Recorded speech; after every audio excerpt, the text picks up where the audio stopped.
बच्चे चैप्टर का नाम क्या है बताइएगा? Chapter 8 analytical procedure. ये हमने कहीं पढ़ा एनालिटिकल प्रोसीजर? पहले याद करो, हमने ऑडिट प्रोसीजर में दो तरह के प्रोसीजर पढ़े थे। दो तरह के प्रोसीजर पढ़े थे, ये वाली सब्सटेंटिव और कंप्लायंस। सब्सटेंटिव में दो चीजें आती थी, टेस्ट ऑफ डिटेल और सब्सटेंटिव एनालिटिकल प्रोसीजर। दो चीजें आती थी, क्या आता था? टेस्ट ऑफ डिटेल और सब्सटेंटिव एनालिटिकल प्रोसीजर। जो वहां पे एनालिटिकल प्रोसीजर था उसको ही आज हम डिटेल में पढ़ेंगे। उसके लिए हमारे पास एसए है, कौन सा? एसए 520। सर 530 के बाद 520 कहां पे आता है? 540 आने चाहिए। 540 हमने उससे भी पहले पढ़ा था, याद है? सबसीक्वेंट, याद है कुछ? पक्का? तो आपको पता चल रहा होगा कि आपके सिलेबस की उल्टी गिनती चल रही है, 5 4 3 2 1 0, और फिर सारी रिस्पॉन्सिबिलिटी आपके ऊपर है ना। फिर आपको रिवाइज करना होगा। चले आइए, ये वही एनालिटिकल प्रोसीजर है, बहुत इजी है। आज का भी लेक्चर आपको बहुत अच्छे से समझ में आएगा, बस आपको साथ देना है, साथ नहीं छोड़ना, हाथ नहीं छोड़ना। चले आइए समझते हैं meaning and nature of analytical procedure. कह रहा है एस से 520 analytical procedure define the term analytical procedure as क्या बोलते हैं देखिएगा, evaluation of financial information that is item of financial statement. क्या करना है? इवेल्युएशन करना है फाइनेंशियल इंफॉर्मेशन का through analysis of relationship among the financial and non financial data. इसको मैं क्या ये बोल सकता हूं?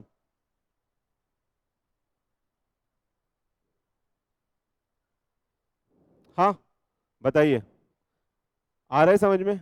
पहला समझ में आया? पहला टुकड़ा समझ में आया डेफिनेशन का? क्या बोलता है?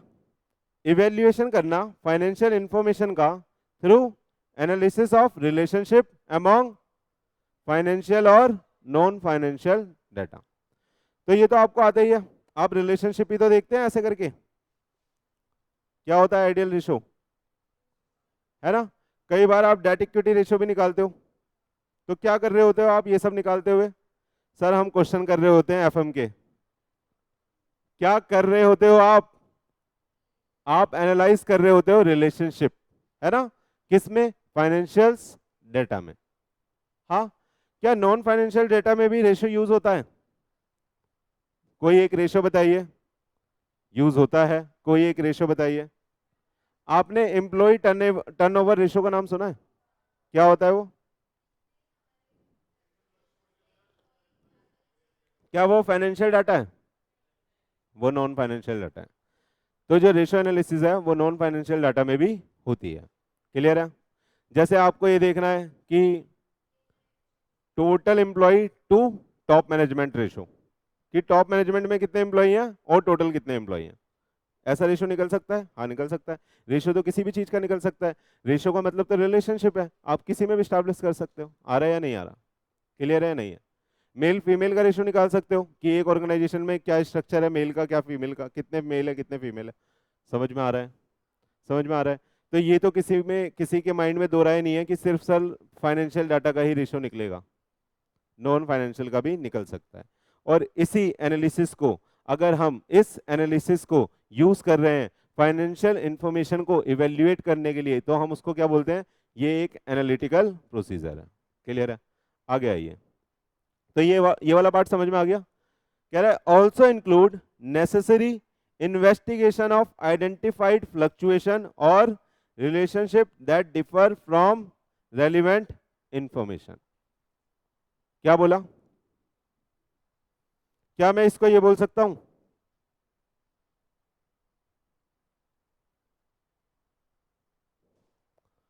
कंपैरिजन बोल सकता हूं?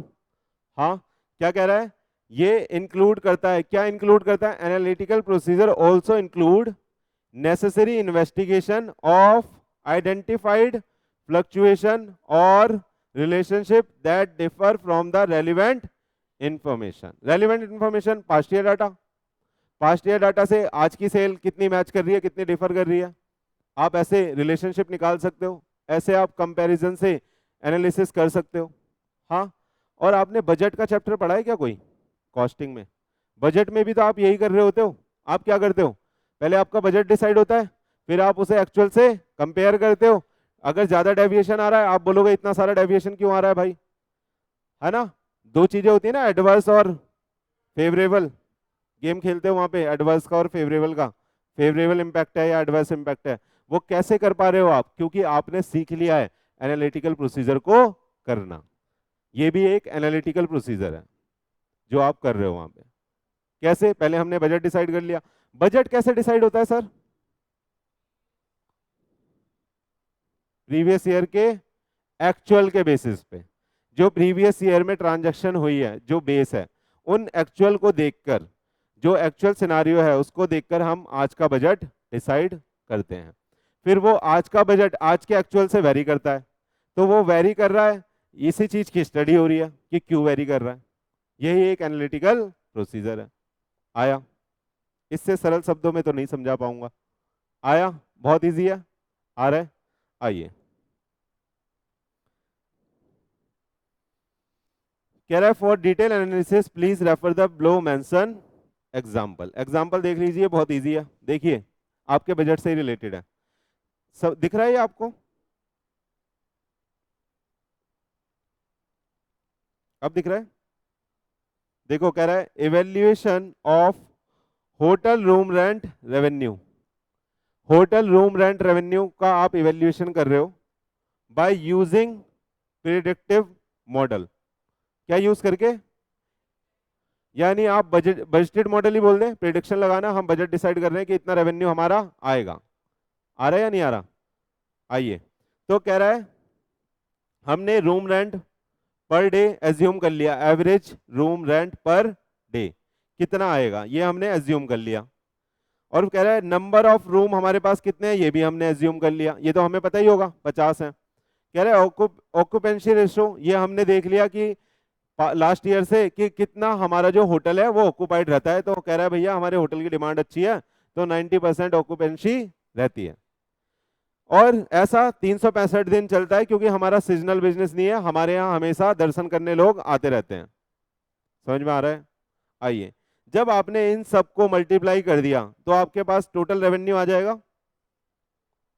ये जो रेवेन्यू है क्या एक्चुअल है? प्रेडिक्शन है ना ये तो आपकी। अरे ये एवरेज रूम, ये नंबर ऑफ डे ऑक्यूपेंसी, ये ऑक्यूपेंसी प्रेडिक्टिव है, एक्चुअल थोड़ी ना है। ये तो आपको पता है कुछ तो एक्चुअल रहेगा उसमें, जितने रूम है नहीं है ना। अब आपने ये क्या निकाल लिया कि इतना आपका रेवेन्यू होने वाला है, कितना है ये? 16 करोड़, है ना। आइए आगे, कह रहा है एक्चुअल रूम रेंट रेवेन्यू, लेकिन कलेक्ट कितना हो पाया? 20 करोड़ कलेक्ट हो गया, मजा आ गया। हाँ, 20% कलेक्ट हो गया। अब देखिएगा फ्लक्चुएशन कितनी है, कह रहा है इतने करोड़ की फ्लक्चुएशन है, इतने करोड़ की फ्लक्चुएशन है। उम्मीद से दुगना मिल गया भाई। देखिएगा 21% मोर देन दी प्रिडिक्शन, प्रिडिक्शन से 21% ज्यादा हमारा रेवेन्यू हुआ है। अब ये आपका ऑडिटर, जो ऑडिटर का प्रोफेशनल जजमेंट है वो यहाँ पे काम करेगा। क्या ये एक टॉलरेबल रेंज है? टॉलरेबल रेंज हमने कल पढ़ी थी, क्या पढ़ा था टॉलरेबल रेंज में? हाँ, सैंपलिंग का प्रोसीजर करते वक्त वो डिसाइड करेगा कि कितना वो टॉलरेट कर सकता है ना, कितने रिस्क को टॉलरेट कर सकता है। तो यहाँ पे भी हमें एक टॉलरेबल रेंज डिसाइड करनी होती है कि कितना एक्सेप्टेबल डेविएशन वहां से आ सकता है। कह रहा है एक्सेप्टेबल लेवल क्या था हमारा? 5% प्लस माइनस हो सकता है जी हमारे प्रिडिक्शन से। कह रहा है जो हमने एज्यूम करा है उससे 5% या तो ऊपर होगी या नीचे होगी सेल, मोर और लेस इतनी ही होगी। ये क्या थी हमारी टॉलरेबल रेंज। समझ में आ रहा है? आगे आइए, कह रहा है auditor need to investigate the fluctuation for this purpose, auditor may inquire the management and perform other procedure like vouching.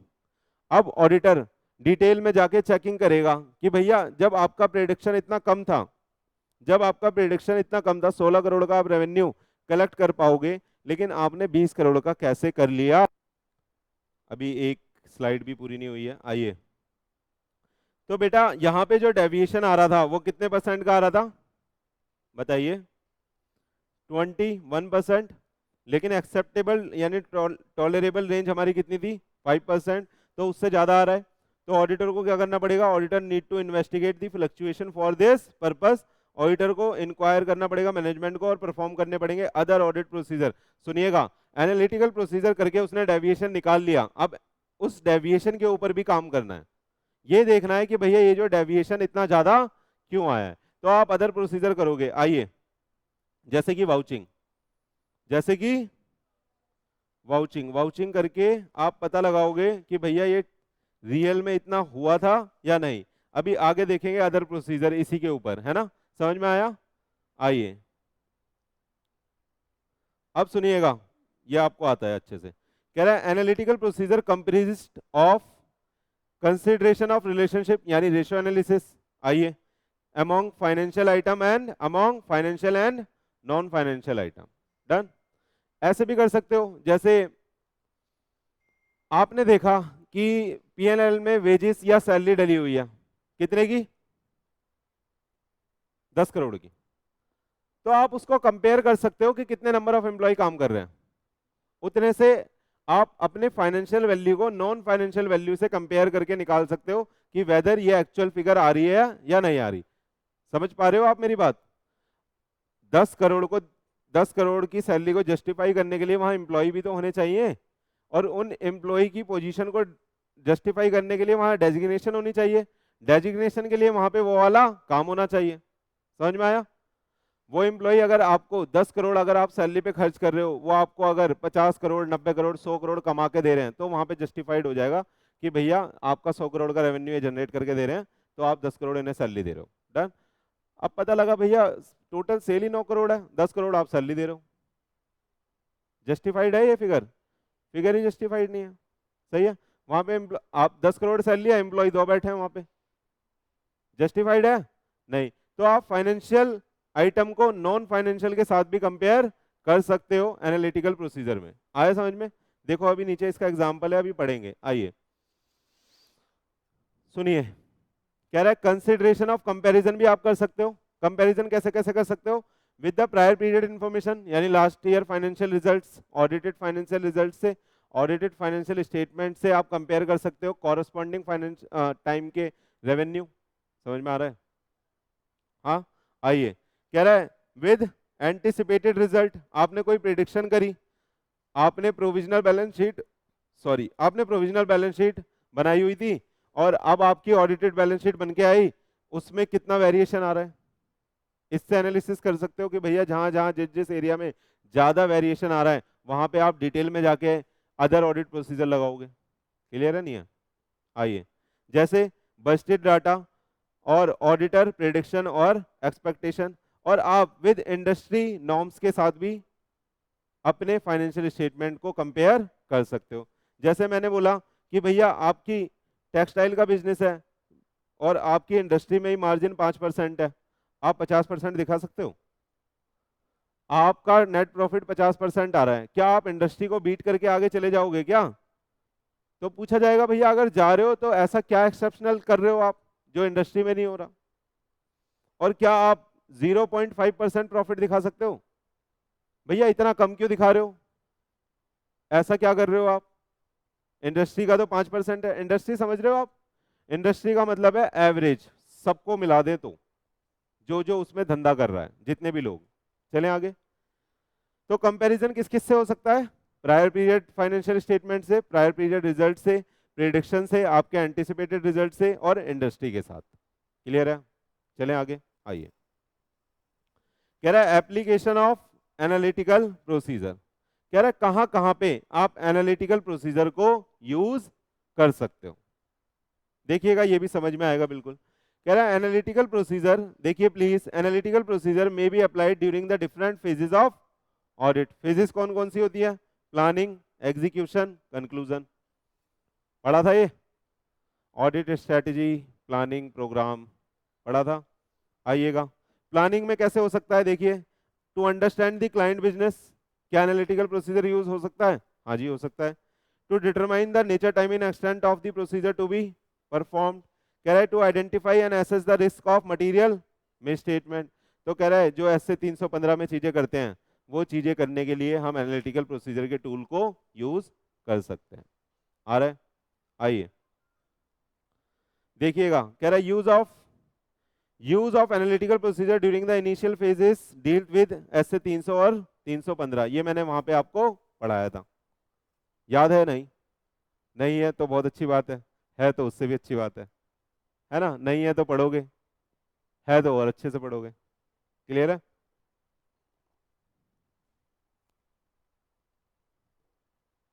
अरे क्यों रो रही हो मैडम, क्या हो गया? आ जाओ। हाँ जी, क्या बात चल रही थी? इनिशियल प्लानिंग, इनिशियल प्लानिंग में हम क्या कैसे कैसे यूज कर सकते हैं? अंडरस्टैंडिंग के वक्त, है ना?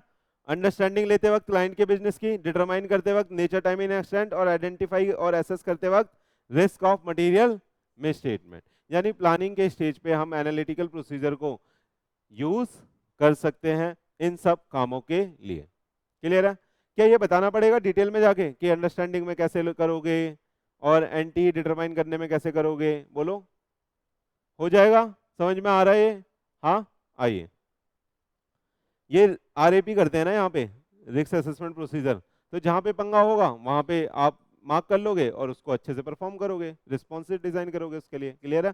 आइए एग्जीक्यूशन स्टेज में हम क्या कर रहे होते हैं? To collect audit evidence for specific assertion, यानी पार्टिकुलर आइटम के लिए हम स्पेसिफिक असर्शन ले रहे होते हैं कि भैया क्या ये आइटम, पार्टिकुलर अकाउंट बैलेंस था ना, particular account balance, particular disclosure, particular assertion हमारी ठीक है या नहीं है? उसके लिए ऑडिट एविडेंस कलेक्ट करने के लिए भी आप एनालिटिकल प्रोसीजर को यूज कर सकते हो। आइए, to obtain the reasonable assurance as to the financial item, एक किसी फाइनेंशियल आइटम के लिए रीजनेबल एश्योरेंस लेने के लिए भी आप अपने एनालिटिकल प्रोसीजर को यूज कर सकते हो। जैसे जैसे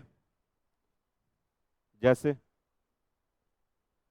जैसे सर मैंने एक आइटम पकड़ा, ड्यूटीज एंड टैक्सेस, है ना?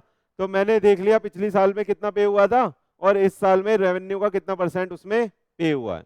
समझ में आ जाएगा? ज्यादा फ्लक्चुएशन है तो डिटेल में एनालाइज करोगे, और अगर कम है बहुत ज्यादा, आप देखोगे टर्नओवर तो बड़ा है, ड्यूटीज एंड टैक्सेस कम आ रहे हैं, ऐसा तो होगा नहीं प्रैक्टिकली। समझ में आ रहा है? जीएसटी तो ज्यादा ही जाएगा, तो आप देखोगे भैया कहाँ पे गेम है। समझ में आया? कोई से भी आइटम को आप ऐसे एनालाइज कर सकते हो प्रीवियस ईयर डाटा से, आपकी प्रिडिक्शन से, आपके एस्टिमेट से, आपके बजट से, आपकी इंडस्ट्री से, किसी से भी कंपेयर करके आप उसमें अपनी एश्योरेंस को डिजाइन कर सकते हो। समझ में आ रहा है? आगे आइए, कह रहा है कंक्लूजन फेज। कंक्लूजन फेज क्या होती है? अब हम कंक्लूड कर रहे होते हैं, अब हम कंक्लूड कर रहे होते हैं कि हमें कैसी ओपिनियन ड्राफ्ट करनी है। तो उसमें हम देखते हैं कि फॉर ओवरऑल रिव्यू के लिए हम एनालिटिकल प्रोसीजर लगा सकते हैं, लगा सकते हैं नहीं लगा सकते? बताइए। हाँ, जैसे कोई गोइंग कंसर्न की बात है तो आप प्रीवियस ईयर से चेक कर सकते हो कि ऐसा कभी पिछले 10 सालों में नहीं हुआ, जैसा अब हर्डल आ रहा है हमारे बिजनेस में, जैसा अब हर्डल आ रहा है हमारे बिजनेस में। तो हो सकता है कि गोइंग कंसर्न पे हमें डिस्क्लोजर देना पड़े, हो सकता है कि हमें Mphasis of matter para add करना पड़े कि भैया इस पे ध्यान दो। आ रहा है या नहीं आ रहा? आइए, कह रहा है to determine whether the financial statement are consistent with the auditor understanding और नॉट। ठीक है, तो ये आपको देखना है कि ऑडिटर की अंडरस्टैंडिंग के हिसाब से जो फाइनेंशियल स्टेटमेंट बने हैं या नहीं बने, उसके लिए भी आप एनालिटिकल प्रोसीजर को यूज कर सकते हैं, है ना? ऑडिटर की अंडरस्टैंडिंग क्या है? ऑडिटर बोलता है कि भैया इंडस्ट्री के हिसाब से 4% का प्रॉफिट आना चाहिए, आपका 40% आ रहा है। समझ में आ रहा है? तो ऐसा क्या गेम कर रहे हो यार? तो एनालिटिकल प्रोसीजर करा के करके ही तो पता लगा पाए आप। चलें आगे। तो आपको ये समझ में आ गया कि जो हमारा एनालिटिकल प्रोसीजर है वो over the period of audit, मतलब हमारी ऑडिट फेजेस में हम कहीं पे भी यूज कर सकते हैं, जैसे कि प्लानिंग, एग्जीक्यूशन और कंप्लीशन, दैट इज कंक्लूजन। चलें आगे देखिएगा, SA 520 provide the requirement related to use of analytical procedure as substantive analytical procedure. ठीक है, कहता है ये प्रोवाइड करता है रिक्वायरमेंट की एनालिटिकल प्रोसीजर को एक सब्सटैंटिव एनालिटिकल प्रोसीजर की तरह कैसे यूज करें, ये हमारा एसए 520 हमें समझाता है। चलें आगे, आइए अब सुनिएगा, कह रहा है steps while performing substantive analytical procedure. इससे जो पहले वाली स्लाइड थी उसमें आपने क्या सीखा? आपने ये सीखा कि सब्सटैंटिव एनालिटिकल प्रोसीजर होता क्या है, ठीक है, उसको उसमें क्या क्या कंसिस्ट ऑफ है, दैट इज कंपैरिजन और रिलेशनशिप। रिलेशनशिप बोले तो ratio analysis between financial data और नॉन फाइनेंशियल, और नॉन फाइनेंशियल बोथ। और आपने क्या देखा? Comparison with estimates, with budgets, with last year financial statement, last year result, with industry norms. समझ में आया? क्लियर है? इतना क्लियर है? और आपने ये देख लिया कि ये अलग अलग ऑडिट की फेजेस पे लगता है। क्लियर है या नहीं है? आइए अब हम देख रहे हैं कि ये लगाएंगे कैसे, यानी फॉलो कैसे होगा। कह रहा है स्टेप्स व्हाइल परफॉर्मिंग दी सब्सटैंटिव एनालिटिकल प्रोसीजर। क्या क्या स्टेप्स हमें लेने होते हैं जब हम कोई सब्सटैंटिव एनालिटिकल प्रोसीजर को लगा रहे होते हैं, एक्शन में ला रहे होते हैं। पढ़े, आइए। स्टेप 1 क्या है बेटा? Determine the suitability of substantive analytical procedure. अब आपको, आप जिस चीज को चेक कर रहे हो वहां पे आपको देखना है कि रेशियो एनालिसिस काम करेगी, प्रिडिक्शन वाला कंपैरिजन काम करेगा, या इंडस्ट्री नॉर्म वाला कंपैरिजन काम करेगा, या लास्ट ईयर रिजल्ट से कंपैरिजन काम करेगा। अलग अलग मेथड है, तो आपको ये चेक करना है कि which method is suitable for this procedure, for this particular checking. Clear है नहीं है? समझ में आया? आइए, सुटेबिलिटी में यही होगा, ऑडिटर को डिसाइड करना पड़ेगा कि कौन सा वाला लगाएं। आ रहा है नहीं आ रहा? क्या फाइनेंशियल को कंपेयर करें, फाइनेंशियल का रिलेशन निकालें, क्या फाइनेंशियल का नॉन फाइनेंशियल से रिलेशन निकालें, या नॉन फाइनेंशियल का नॉन फाइनेंशियल से ही रिलेशन निकाल के पता लग जाएगा? क्या हमें कंपैरिजन तक पहुंचना पड़ेगा, क्या कंपैरिजन की भी हेल्प लेनी पड़ेगी? समझ में आ रहा है? तो आपको ये डिसाइड करना पड़ेगा कि कौन सा प्रोसीजर आपके एक्शन के लिए सुटेबल है। नंबर 1, आइए समझ में आ गया? Auditor is required to determine nature of the audit procedure to be performed over the accounting data based on the circumstances। अभी देखना, अभी ये भी बात आएगी कि कौन सा प्रोसीजर लगाना है, ये किस पे बेस्ड है। समझ में आ रहा है? यानी व्हाट इज द फैक्टर जिससे हमारा एनालिटिकल प्रोसीजर चेंज हो सकता है, यही तो है nature of data. Nature of data हो सकता है। अब डाटा पे ही तो डिपेंड करता है वो डाटा कैसा है, वो जो आप चीज चेक कर रहे हो वो चीज का नेचर क्या है। समझ में आ रहा है? उससे डिसाइड करोगे कि कौन सा प्रोसीजर लगना चाहिए। आइए देखिए, पहला समझ में आया आपको? पहली लाइन ये समझ में आई? कह रहा है ये बेस्ड है सर्कमस्टांसेस पे कि कौन सा प्रोसीजर अपन लगाने वाले हैं। आगे आइए अब, auditor should determine the appropriateness of test of detail and analytical procedure to be perform. तो वो ऑडिटर क्या डिटरमाइन करेगा कि भैया कौन सा टेस्ट ऑफ डिटेल लगाएं या कौन सा एनालिटिकल प्रोसीजर लगाएं, विच इज मोर एप्रोप्रिएट, वो ऑडिटर यूज करेगा। क्लियर है? तो ऑडिटर को डिटरमाइन करनी पड़ेगी टूल लगाने से पहले एप्रोप्रिएटनेस। क्या डिटरमाइन करनी पड़ेगी? एप्रोप्रिएटनेस। पहला क्या वर्ड था? Keyword suitability. पहला क्या वर्ड था बताइएगा? सुटेबिलिटी। वो किस पे डिपेंड करती है? कौन सा मेथड लगाना है, सर्कमस्टांसेस पे। दूसरा क्या है? एप्रोप्रिएटनेस डिटरमाइन करेगा किसकी बताइए?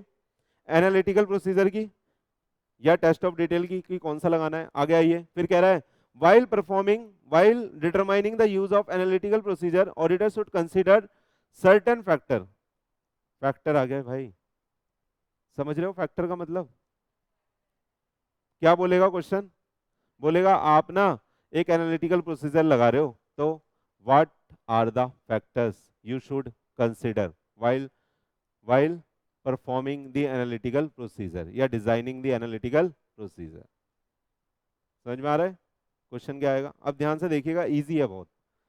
कह रहा है अवेलेबिलिटी ऑफ डाटा, जैसा आपके पास डाटा अवेलेबल होगा वैसा आप काम कर पाओगे। अगर आपके पास, सुनिएगा, पास्ट ईयर के रिजल्ट ही नहीं है, वो वाला कंपैरिजन हो पाएगा? नहीं हो पाएगा।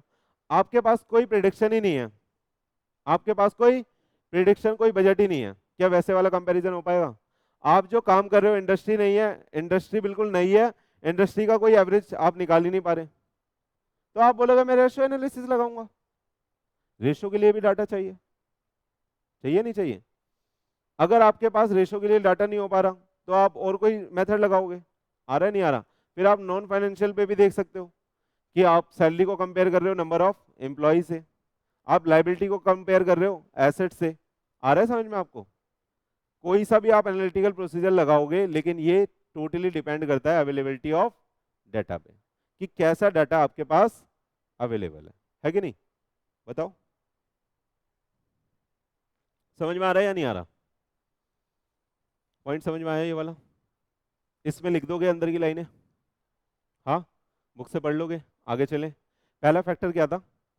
Availability of data. दूसरा देखिए, disaggregation that is classification of data पे भी ये डिपेंड करता है कि जो हमारा डाटा है वो किस तरह से क्लासिफाइड है। सिस्टमैटिक क्लासिफाइड होगा, यानी पिछले साल के हिसाब से या किसी इंडस्ट्री के नॉर्म्स के हिसाब से, तो आप बेटर कंपैरिजन कर पाओगे। अगर हमारा डाटा ही आप जो ऑडिट कर रहे हो वो प्रोप्राइटरशिप का कर रहे हो, उसमें शेड्यूल 3 बनता नहीं है, अब आप शेड्यूल 3 वाले से उसे कंपेयर कर सकते हो? नहीं, कंपैरिजन बनेगा ही नहीं। उसने पता नहीं क्या क्या उसमें क्लबिंग कर रखी हो, लोन एडवांसेस में आपने पता नहीं क्या क्या क्लबिंग कर रखी हो, वहां का प्रेजेंटेशन अलग है, यहाँ का प्रेजेंटेशन बिल्कुल अलग है। समझ में आ रहा है? तो कहने का मतलब है कि क्लासिफिकेशन ऑफ डाटा पे भी डिपेंड करता है आपका एनालिटिकल प्रोसीजर। सही है, आगे आइएगा। टाइप ऑफ अकाउंटिंग इंफॉर्मेशन, किस तरह की अकाउंटिंग इंफॉर्मेशन को, हेलो मैडम, किस तरह की अकाउंटिंग इंफॉर्मेशन को आप लोग एनालाइज कर रहे हैं, है ना?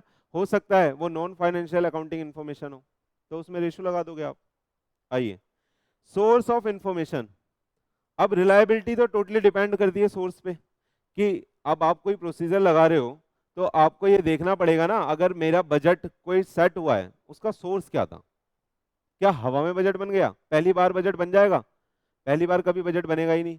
जो पहला ईयर ऑफ ऑपरेशन होगा वहां पे हमेशा एक्चुअल रिजल्ट होंगे, एक्चुअल रिजल्ट के बाद आप बजट बना सकते हो, क्योंकि आपके पास कोई ना कोई बेस होना चाहिए। क्लियर है?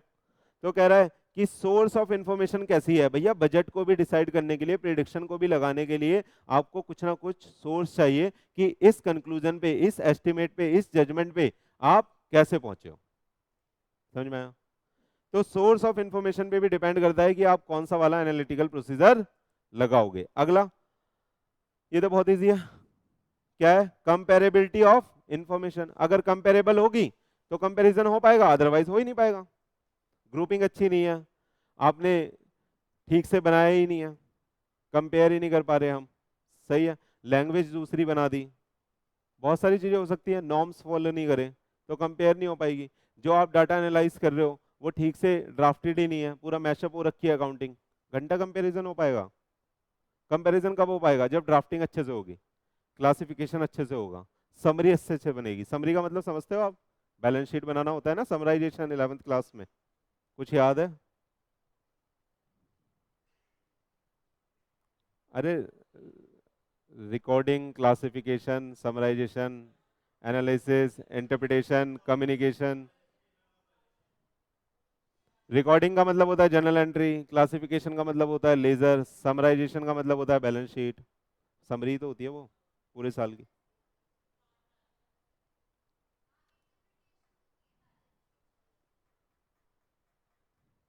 आइए देख लेना, सही बोला है। आइए, कह रहा है प्रिडिक्टेबल है या नहीं है आपकी इंफॉर्मेशन, वही बजट वाली बात आ गई यहाँ पे। आगे आइए, nature of assertion to be evaluated, यानी किस तरह का आप एश्योरेंस उस पर लेना चाह रहे हैं इंफॉर्मेशन पे, तो उस पर भी डिपेंड करता है कि आप कौन सा एनालिटिकल प्रोसीजर लगाओगे।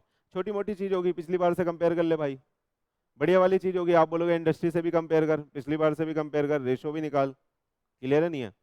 समझ में आ रहा है? तो कहने का मतलब है ये जो बुलेट पॉइंट्स है बेटा, ये फैक्टर्स हैं जिसपे क्या करता है, ये डिटरमाइन करता है कि आप किस तरह से कौन सा एनालिटिकल प्रोसीजर लगाओगे। ये डिपेंड करता है इन सभी फैक्टर्स पे। क्लियर है? कौन कौन से फैक्टर हैं एक बार आप रिवाइज कर लीजिए प्लीज।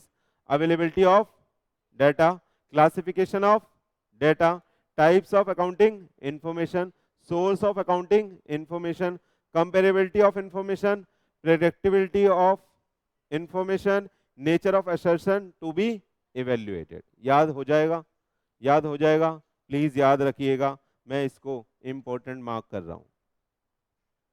डन हो जाएगा, चलें आगे। हाँ आइए, ना ना ना अभी नहीं। Evaluate reliability of data, step 2 क्या है अब? हाँ स्टेप 1 क्या था बताना, कौन सा वाला एनालिटिकल प्रोसीजर लगाएं, चिपकाएं। हाँ अब कह रहा है इवेल्युएट करो रिलायबिलिटी ऑफ डाटा। आपने भैया ऑडिट प्रोसीजर तो लगा दिया, अब आपको ये देखना है कि आपने जो ऑडिट प्रोसीजर लगाया उसका जो बेसिस था क्या वो रिलायबल था भी या नहीं। आइए बहुत इजी है, सुनिएगा। कह रहा है auditor should determine the reliability of data over which substantive analytical procedure to be perform. Step 2 क्या है कि जिस जिस डाटा को यूज करके हमने सब्सटेंटिव एनालिटिकल प्रोसीजर लगाया है उसको चेक करना कि वो कितना ज्यादा रिलायबल है, क्या हम उस पर रिलाई कर सकते हैं या नहीं। नंबर आइए, ये नंबर 2 स्टेप है हमारा। पहला सुटेबिलिटी था, याद रखिएगा हम क्या लगा रहे हैं, एनालिटिकल प्रोसीजर को लगा रहे हैं हम, उसके स्टेप्स हैं। आइए कह रहे reliability of data is affected by the following factors. Factors को आपको मार्क करना है, आपको हमेशा कोशिश करनी है कि जितने फैक्टर्स हैं आप उनको याद कर लो।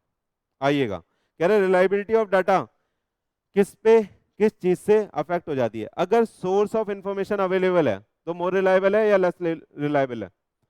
सोर्सेस ऑफ इंफॉर्मेशन, जहां से आपने इंफॉर्मेशन गैदर करी है उसके सोर्सेज आप पे हैं, और दूसरा सिनारियो यह है कि सोर्सेस नहीं है, तो कौन सा वाला रिलायबल है, जिस पे है। अब डिपेंड करता है कि सोर्स भी कैसा है, सोर्स थे प्राइमरी और सेकेंडरी, याद है, तो किस पे ज्यादा रिलाई कर सकते हैं आपको पता है, प्राइमरी पे, क्योंकि सेकेंडरी कौन सा होता है, सेकेंड हैंड इंफॉर्मेशन जो किसी और ने बनाई है लेकिन मैंने पिक कर ली। Getting my point? तो आपको समझ में आ रहा है कि कैसे हम रिलाई करेंगे कैसे नहीं रिलाई करेंगे, it's totally depend on source of information. Clear है? अगला कंपेरेबिलिटी ऑफ इंफॉर्मेशन अवेलेबल। तो अगर कंपेरेबिलिटी अवेलेबल है, इसी के आधार पर ही तो आपका शेड्यूल 3 बना हुआ है। शेड्यूल 3 क्यों बनाया है, ताकि हम कंपेयर कर सकें एक कंपनी को दूसरी कंपनी से। आ रहा है आपको समझ में? इसलिए सबको हमने एक स्टैंडर्डाइज फॉर्म दे दिया कि इसमें आपको फाइनेंशियल स्टेटमेंट बनाने हैं, आपको ये डिस्क्लोजर देने ही देने हैं। समझ में आ रहा है? तो इसलिए हम बोलते हैं कि भैया कंपेरेबिलिटी ऑफ डाटा, अगर कंपेरेबिलिटी है हमारे डाटा की तो वो मोर रिलायबल है ना, किसी से हम कंपेयर कर सकते हैं, या हमने जो सोर्स उठाया है उसकी कंपेरेबिलिटी है हमारे डाटा से। समझ में आ रहा है? आगे आइए, कह रहा है nature and relevance of information. अब वो जो इंफॉर्मेशन आपने गैदर करी है उसका नेचर क्या है, उसका रेलिवेंस क्या है, इस पे भी डिपेंड करता है क्या बच्चे, बताइए, रिलायबिलिटी ऑफ डाटा। आगे आइए, internal control exercise over the preparation of information. जब वो इंफॉर्मेशन बनाई जा रही थी या जो वो जहां से वो इंफॉर्मेशन निकली है वहां का इंटरनल कंट्रोल कैसा है, इस पे ऐसा भी तो हो सकता है जिस फाइनेंशियल स्टेटमेंट से आप कंपेयर कर रहे हो उसमें कोई इंटरनल कंट्रोल ही नहीं थे, सब कुछ हवा में बना हुआ था। सही है? तो आपको क्या क्या चेक करना पड़ेगा रिलायबिलिटी को चेक करने के लिए, बताइए, source of information, comparability of information, nature of relevance of information और इंटरनल कंट्रोल। याद हो जाएगा पक्का? कुछ कुछ चीजें ही हैं वो आपको बिल्कुल रट लेनी है मेरे बच्चे, तो ये भी इंपॉर्टेंट है। हाँ अब सुनना, आपसे क्वेश्चन पूछेगा कि आप सब्सटेंटिव एनालिटिकल प्रोसीजर लगा रहे हो और आप क्या कर रहे हो, इवेल्युएट कर रहे हो रिलायबिलिटी, और उसमें ऑप्शन ये वाले डाल देगा, एक ऑप्शन इसमें से डाल देगा, तो वो ठीक होगा? समझ रहे हो आप? घुमाया जाएगा आपको बहुत तरीके से, तो आपको याद रखना है कि किसमें कौन सा पॉइंट है। क्लियर है? चलें चलें चलें, हाँ आइए, स्टेप 3 क्या बोलता है, स्टेप 3 जो लास्ट है, कह रहा है develop an expectation of developed amount और ratio and evaluate whether the expectation is sufficiently precise to identify the material misstatement। जो भी आप एनालिटिकल प्रोसीजर कर रहे हो उसका आप क्या करोगे, डेवलप करोगे क्या बच्चे, एक एक्सपेक्टेशन। एक्सपेक्टेशन समझ रहे हो? हाँ, जैसे आप नेट प्रॉफिट इवेल्युएट कर रहे हो तो आप माइंड में बना लोगे, या तो मैनेजमेंट से बात करके या उनका एक्सपेक्टेशन लेके कि कितना नेट प्रॉफिट आपका आना चाहिए, कितना नेट प्रॉफिट आपका आना चाहिए, कितनी आपकी सेल इससे होनी चाहिए पर्टिकुलर आइटम से। ये आप उठा के पिक कर लोगे कि 50 करोड़ की सेल इस आइटम से होनी चाहिए। जैसे मैं इसको पिछले वाले एग्जांपल से ही रिलेट करूं तो हमने अभी देखा था कौन सा वाला, रूम रेंट वाला। हमने वहां एक्सपेक्टेशन ड्रॉ कर लिया था एक कि कितना हमारा कलेक्शन होना चाहिए, लेकिन एक्सपेक्टेशन से ज्यादा कलेक्शन हो गई तो वो डेविएशन है, और डेविएशन भी 5-10% नहीं हुई, कितनी, 21%। तो क्या डिटेल में चेकिंग करनी पड़ेगी? हाँ जी करनी पड़ेगी। समझ में आया? तो थर्ड एंड लास्ट स्टेप क्या है कि आपको एक एक्सपेक्टेशन डेवलप करनी पड़ेगी। फोर्थ फिफ्थ दो हो रहे हैं भाई, ठीक है। आपको एक्सपेक्टेशन डेवलप करनी पड़ेगी मेरे बच्चे, सुन लीजिए, एक्सपेक्टेशन डेवलप करनी पड़ेगी और उससे आपको चेक करना पड़ेगा डेविएशन। फिर वही होगा कि रीजन ऑफ डेविएशन क्या है, उसके ऊपर क्या प्रोसीजर अपन करने वाले हैं। हाँ, बाकी के नीचे में वही है, आ रहा है, मेन यही है। आइए पढ़ा दूं, क्लियर हो गया आपको? एक्सपेक्टेशन का मतलब क्लियर है? एक्सपेक्टेशन का मतलब क्या है? एक्सपेक्टेड वैल्यू हम एक माइंड में बिठा लेंगे कि भैया इतनी होनी चाहिए, या तो मैनेजमेंट से बात करके, या पास्ट ईयर ट्रेंड के बेसिस पे, या इंडस्ट्री नॉर्म्स के बेसिस पे। समझ में आया? बहुत सारे बेसिस आपके बन सकते हैं, उस बेसिस पे आप अपनी एक एक्सपेक्टेशन जनरेट कर लोगे। आ रहा है या नहीं आ रहा? अरे इंटरव्यू देने जाते हैं तो ये गेम चलता है ना एक्सपेक्टेशन वाला, उसी से ही तो सैलरी डिसाइड होती है। आपकी एक्सपेक्टेशन 5 होती है तो आप वहां 10 बोलते हो, और जब आप वहां 10 बोलते हो तो वो आपको 7 देता है। समझ में आ रहा है? तभी आप वो बीच वाली फिगर पे मेट आउट होते हो। आइए, कह रहा है auditor is required to develop the expectation and evaluate the expectation, है ना? क्या कर रहा है पहले बोलना, डेवलप, और डेवलप करनी है एक्सपेक्टेशन और उसको इवेल्युएट करना है। देखिएगा, auditor should consider the following factor, क्या क्या? Accuracy with which expected result can be predicted. कह रहा है जिस प्रेडिक्शन से आपने एक्सपेक्टेशन डिजाइन करी है उस वो कितनी एक्यूरेट है, ये आपको ध्यान में रखनी है। समझ में आया?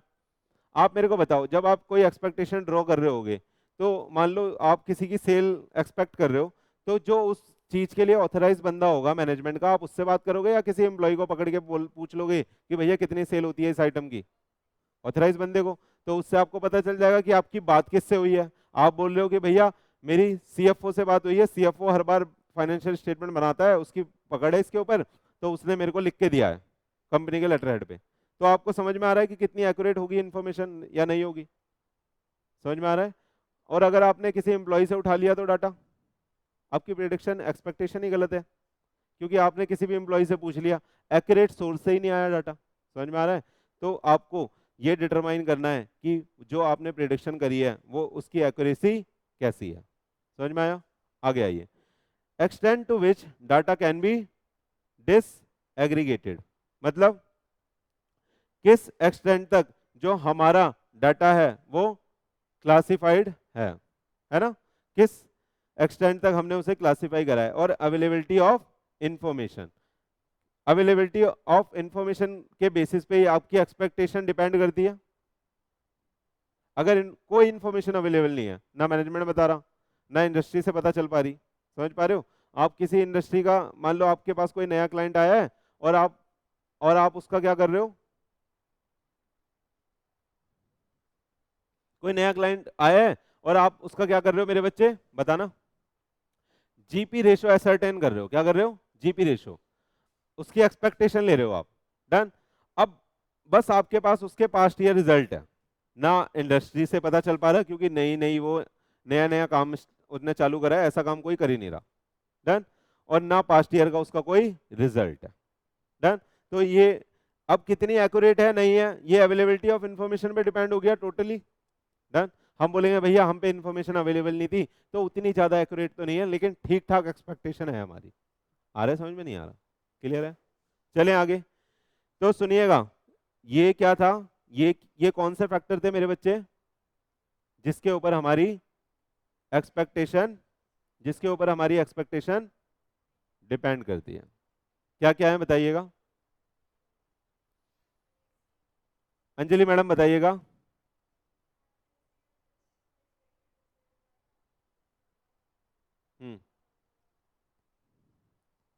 Extend to which data is disaggregated, data is classified, और अवेलेबिलिटी ऑफ इंफॉर्मेशन, इस पे डिपेंड करेगा कि हमारा जो एक्सपेक्टेशन है वो कितना ज़्यादा ठीक है। तो कह रहा है ऑडिटर को ये तीनों चीज़ें कंसीडर करनी चाहिए जब वो अपनी एक्सपेक्टेशन को डिज़ाइन कर रहा हो, जब वो अपनी एक्सपेक्टेशन को मेट कर रहा हो। आ रहा है या नहीं आ रहा? आइए, अब इसी के ऊपर एग्जाम्पल दिया गया है, ध्यान से समझिएगा। मैं थोड़ा बड़ा कर देता हूँ, शायद आपको दिख रहा नहीं होगा। आप क्लियर है? हाँ, देखिएगा, मैं समझाने की कोशिश करता हूँ, खैर आपको तो समझ में आ ही जाएगा। एम्प्लॉय वेजेस है, किस किस के? स्किल्ड के, सेमी स्किल्ड के और अनस्किल्ड के। सुनिएगा, कह रहा है कितने नंबर ऑफ वर्कर हैं? 100, 500 और 1000। एवरेज वेजेस कितना है? 1000, 800, 600। और नंबर ऑफ डेज कितना काम करा? 300, 300, 300। जो भैया टोटल वेजेस आ गए वो कितने आ गए? 3 करोड़, 12 करोड़, 18 करोड़, टोटल 33 करोड़। ये तो निकालना आपको बहुत अच्छे से आता है। आप वो लेबर आवर, पेपर आवर करते रहते हो, पोस्टिंग में बहुत मजे करते हो, है ना? लेबर रेट लगाते हो, आवर वर्क लगाते हो, नॉर्मल आवर, आइडल आवर, है ना? पता नहीं क्या क्या मजे करते हो, फुल मजे करते हो, है ना? आइए, सुनिएगा आप, सुनिएगा प्लीज। कह रहा है actual wages as recorded in books of account कितना था? 35 करोड़। कितना? 35। क्या लिख दिया भाई सर? ये क्या लिख देते हो आप? ये बाबूराव का स्टाइल है। कितना? 35 करोड़। और लेकिन आपने जो प्रिडिक्शन करी थी वो कितने की करी थी? 33 करोड़। कितने से ज्यादा आ रहा है? 2 CR। छोटी अमाउंट है ना बहुत? हाँ, बोलिए। परसेंटेज निकालेंगे तो कितना परसेंटेज आएगा बताइए? इसका कितना परसेंट, इसके कितने परसेंट से ज्यादा आ रहा है ये? अरे निकालो। 2/33 × 100। मैथ भी मैं ही पढ़ाऊंगा आपको। हाँ, तो कह रहा है, सुनिएगा, सुनिएगा, आप नीचे आ जाइए। कह रहा है हमने टोलरेबल रेंज कितनी रखी थी? 1%। हमने ये बोला था based on the professional judgement as auditor and the related circumstances, हमने बोला था कि 1% का टॉलरेबल रेंज है, यानी 1% ऊपर नीचे वेजेस हो सकते हैं, है ना? समझ में आया? लेकिन हमारे जो वेजेस थे वो एक्सपेक्टेड कितने थे बताना? 33। और हुए कितने? 35। 2 करोड़ का डिफरेंस है। ये कितना आ गया? 6% ओवर द एक्सपेक्टेड अमाउंट। तो डेविएशन ज्यादा है टॉलरेबल रेंज से। तो अब आपको क्या करना पड़ेगा बताइए? एडिशनल प्रोसीजर क्या करना पड़ेगा? हाँ, देखिए, अरे फोर्थ पॉइंट यही था, समझ में आ गया? क्या था फोर्थ पॉइंट? हाँ, कह रहा है determine the tolerable range of differences that can be accepted without further investigation, that is 1% हमने निकाला था। तो आप टॉलरेबल रेंज निकालोगे फोर्थ स्टेप में, क्या करोगे? ये रहा ना? अरे कह तो रहा है बेस्ड ऑन प्रोफेशनल जजमेंट और रिलेटेड सर्कमस्टांसेस। हमारे पास सारा डाटा तो अवेलेबल ही था। इसके कितना काम करा तूने, किसकी कितनी सैलरी है, कितने नंबर ऑफ डेज आपने काम करा है, सब कुछ था। तो भैया डेविएशन 1% से ज्यादा का नहीं आना चाहिए, इनफैक्ट 1% से कम ही आना चाहिए। आ रहा नहीं आ रहा? हाँ, लेकिन यहाँ पे कितना आ गया? 6%। भैया ऐसा क्या एडिशनल काम करा?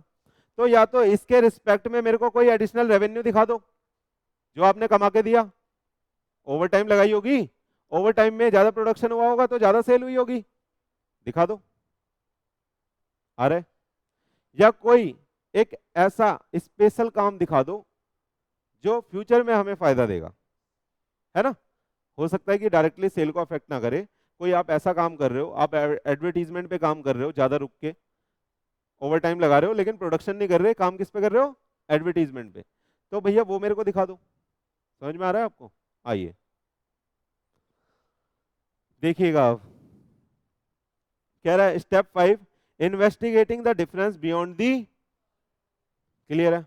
आइए, कह रहा है if a result of analytical procedure auditor identify any fluctuation और relationship that is inconsistent with the relevant information by significant amount, यानी ज्यादा, auditors shall investigate the differences by inquiring the management, क्यों है हुआ है भैया ऐसा, और परफॉर्मिंग दी अदर प्रोसीजर। तो आप दूसरी चीजें देखो कि ये जो वेजेस हुए हैं, जो आपने ज्यादा पैसा चार्ज करा है, ये डायरेक्टली किससे रिलेट कर रहा है, आप ये चेक करोगे। पहला तरीका तो ये है कि कुछ चेक मत करो, सीधा मैनेजमेंट से पूछ लो। दूसरा तरीका क्या है, परफॉर्म करो अदर ऑडिट प्रोसीजर और पता लगाओ। आया, चलें आगे। आइए, ये दिख रहा है आपको, बड़ा करूं? मैं बता देता, पढ़ के बता देता हूँ। कह रहा है इंक्वायरी करते वक्त मैनेजमेंट का रिप्लाई आया कि आपने कोई बिल्डिंग कंस्ट्रक्ट करी है या आपके यहाँ रिनोवेशन का काम चल रहा था, आपके यहाँ रिनोवेशन का काम चल रहा था, और जिसकी वजह से वेजेस आए 1.95 करोड़ के। तो जो आपके यहाँ बंदे काम करते थे, आपने उनको ही लगा रखा था, आपका जो प्रोडक्शन प्रोसेस था, जो आपका ऑपरेटिंग साइकिल था, उसमें तो जो नॉर्मल था उतना ही आया है, 1.95 करोड़ यहाँ पे आया है, सही है। अब ऑडिटर क्या करेगा, ऑडिटर क्या करेगा, बिल्डिंग के कंस्ट्रक्शन के एविडेंसेस मांगेगा। आ रहे समझ में? कहेगा भैया बिल्डिंग कंस्ट्रक्ट करिए ना, मेरे को दे दो पेपर, कौन सी लैंड थी उसकी रजिस्ट्री दे दो, क्या क्या वहां काम हुआ उसके खर्चे के मेरे को पेपर दे दो। डन, समझ में आ रहा है? जैसे कि मैप, मैप किसका, बिल्डिंग का, जो आर्किटेक्चर से मिला होगा, ईटीसी। बाकी चीजें आप ले सकते हो, जो भी बिल्डिंग के कंस्ट्रक्शन के लिए आपको लगेगा कि sufficient and appropriate audit evidence है, वो आप उनसे मांग सकते हो। और कह रहा है रिक्वेस्ट करोगे आप मैनेजमेंट से टू, देखिएगा प्लीज, आपको ये पीएनएल में मिला था खर्चा, वेजेस में चार्ज कर रखा था। वेजेस में चार्ज करने का मतलब क्या है, खर्चा कहाँ पड़ा है, पीएनएल में। राइट ऑफ कहाँ करा है, पीएनएल में। लेकिन बता रहे क्या है, ये तो बिल्डिंग के कंस्ट्रक्शन का खर्चा था, ये तो उसके रिनोवेशन का खर्चा था, कैपिटलाइज होना चाहिए। तो आप रिक्वेस्ट करोगे मैनेजमेंट को कि capitalise the wages paid for the building construction. Clear है? तो आपको पता चला कि जो डेविएशन आई थी 2 करोड़ की, which is 6% more from the expectation, आपको पता चला कि उसका रीजन एक स्पेसिफिक रीजन है, जिसका एक स्पेसिफिक ट्रीटमेंट होना चाहिए। तो आपको वो रिक्वेस्ट करना पड़ेगा मैनेजमेंट को कि भैया इस हिसाब से इसको ट्रीट करो। आ रहा है? चलें आगे। आइए, कह रहा है मैंने, ये तो होना ही होता है, लाइन खिंच जाती है इसको।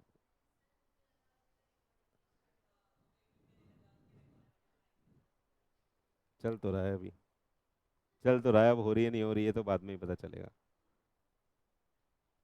आइए,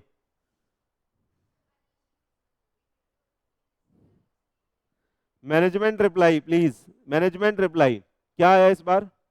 कह रहा है एक स्पेशल कॉन्ट्रैक्ट मिला था हमको, कह रहा है manufacturing specifical specific item for customer. कोई एक कस्टमर था, उसने बोला था भैया एक कस्टमाइज आर्टिकल बनाओ मेरे लिए, उस पर मेहनत चल रही थी। मतलब हमारा क्लाइंट था, बोल दे, क्लाइंट था, क्लाइंट ने बोला भैया एक स्पेसिफिक आर्टिकल मेरे लिए बनाओ, उस पर काम चल रहा था। कह रहा है स्पेशल स्किल्ड लेबर काम कर रही थी उस पे स्पेशल स्किल्ड लेबर काम कर रही थी, और स्पेशल स्किल्ड लेबर को हमने हायर करा था 1.95 करोड़ पे। दूसरा एग्जांपल है, पहला एग्जांपल समझ में आया, हो सकता है कंस्ट्रक्शन से रिलेटेड हो, तो इसलिए कंस्ट्रक्शन में हमने कैपिटलाइज करवा दिया।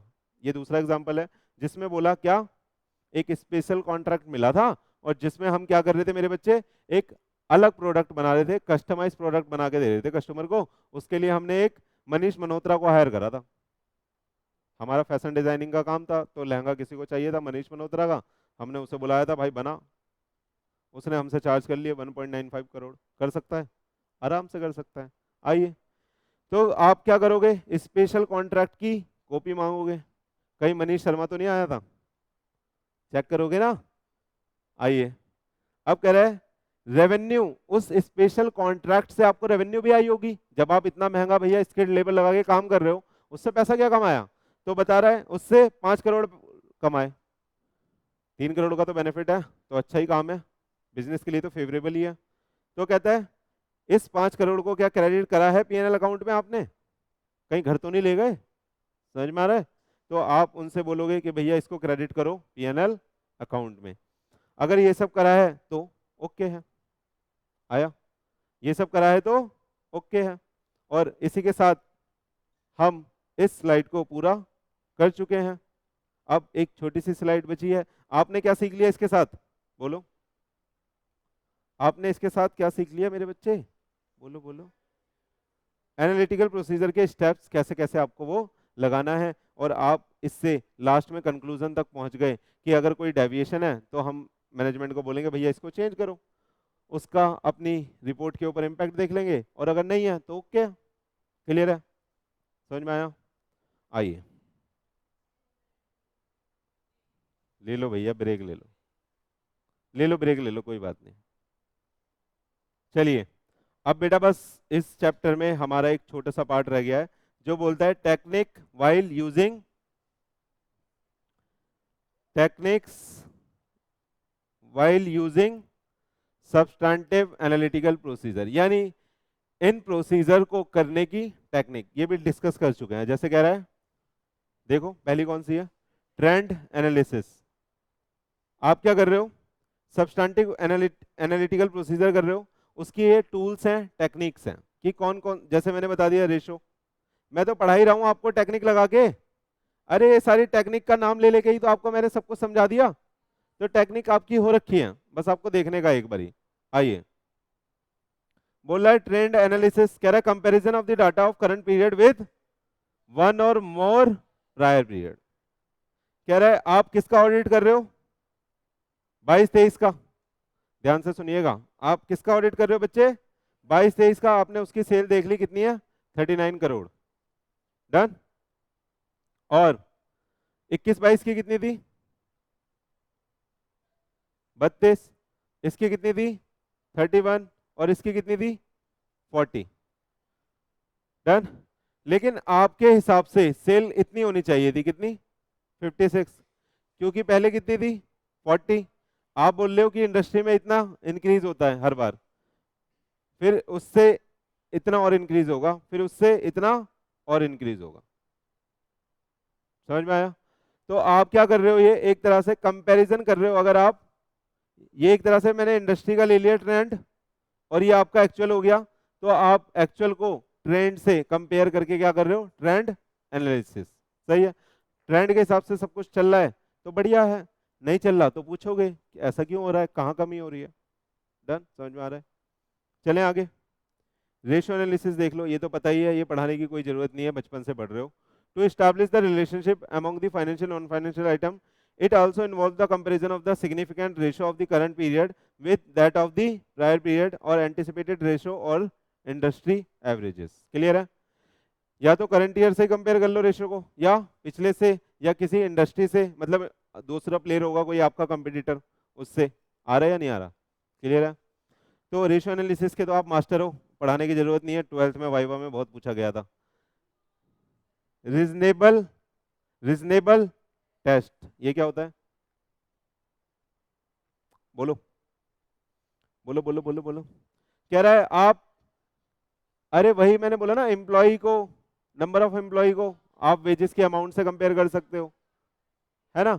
आप अगर अनस्किल्ड है तो कितने आवर उनने काम करा, उसका क्या पीस रेट था, कितने पीस बने, उससे रिवर्स कैलकुलेशन हो सकती है कि कितना वेज आएगा उसका। मास्टर हो यार आप लोग। आइए, कह रहा है such test are applicable over the income statement item through which the financial item are tested using non financial data, जैसे कि salary with number of employ. आ रहा है नहीं आ रहा, यस सर आप बेवकूफ बना रहे हो हमको, बस बिठाया हुआ है। चलें आगे, आइए एग्जाम्पल क्या है इसका, cost of goods produce may be tested using the non financial data like quantity of raw material use, कितना कितना प्रोडक्ट बना वो आप पता लगा सकते हो किससे, कितना रॉ मटेरियल यूज हुआ। हाँ आपने बोला भैया 1 किलो प्लास्टिक यूज करके 5 चेयर बनती थी, तो आपने देखा 1 किलो गायब है रॉ मटेरियल, तो जाके देखोगे 5 बनी या नहीं बनी, क्लियर है नहीं है, समझ में आ रहा है।